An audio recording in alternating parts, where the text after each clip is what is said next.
As a group, we, Renton Prep High School, went to see the Seattle Opera production of Tosca on January 8, 2015. In preparation for seeing it, we learned about libretto and the life of Puccini, then read through the opera synopsis. Before seeing the opera, we decided that rather than taking a test on its content, we would represent our understanding of it by creating visual designs.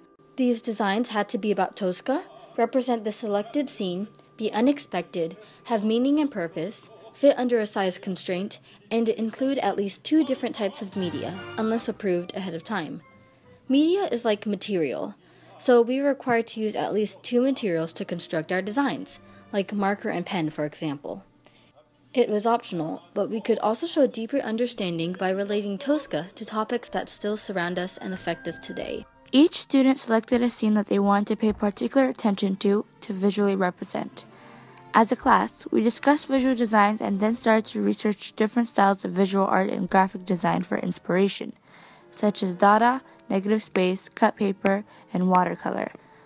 We then researched more about our scenes and we each picked a song from the opera that we thought matched well.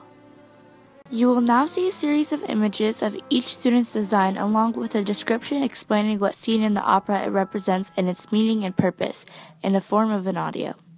Cesare Angelotti, an escaped political prisoner, enters the church of Sant'Andrea della Valle and hides within a chapel. An artist and revolutionary, Mario Cavaradossi, comes in to work on his portrait of the Madonna, inspired by the Marchesa ad Avanti. While an old sacristan performs his morning duties, Cavaradossi compares the blonde Madonna he is painting to the raven beauty of his lover, the singer Floria Tosca. He knows that his Tosca is a jealous one, and wonders what she will think when she sees the ad Avanti instead of her. What will she think about her blonde hair or her blue eyes? When the sacristan leaves, Angelotti emerges from hiding and asks for Cavaradossi's help. They are interrupted by the entrance of Tosca, who has come to see her lover. Cavaradossi, who keeps Tosca from seeing Angelotti, has to quiet her jealous fears about the woman in his portrait of the Madonna before she will leave. The 2 men hear a cannon shot, a signal that Angelotti's escape has been discovered. They flee to hide Angelotti at Cavaradossi's villa. The sacristan and the acolytes enter, excited about the army's supposed victory over Napoleon. Scarpia, chief of police, enters, having tracked Angelotti to the church. Tosca returns to find her lover gone. Scarpia sows seeds of jealousy in Tosca, suggesting that her lover is having an affair with Marchesa. Tosca, crazed with jealousy, rushes out to find the painter. Scarpia sends his minions to follow her, hoping that Tosca will lead them to Cavaradossi and Angelotti. As a joyful crowd fills the church to celebrate Napoleon's supposed defeat, Scarpia, ignoring the celebration, dwells on his lust for Tosca. Scarpia in his headquarters in the Farnese Palace sends for Tosca. Spoletta arrives with Cavaradossi, and Scarpia interrogates the painter about Angelotti's whereabouts. He gets nowhere and sends him off to the torture chamber adjacent to his office. Tosca appears and her actions reveal to Scarpia that she knows something about Angelotti. He makes her listen to Cavaradossi's torture. As he is being tortured, Tosca continues to plead for her beloved's life, but Scarpia does not budge. She can't bear it and tells Scarpia where Angelotti is hiding. Scarpia cruelly lets Cavaradossi know that Tosca has talked. A message comes that Napoleon has won, and Cavaradossi indulges in a cry of victory and defiance.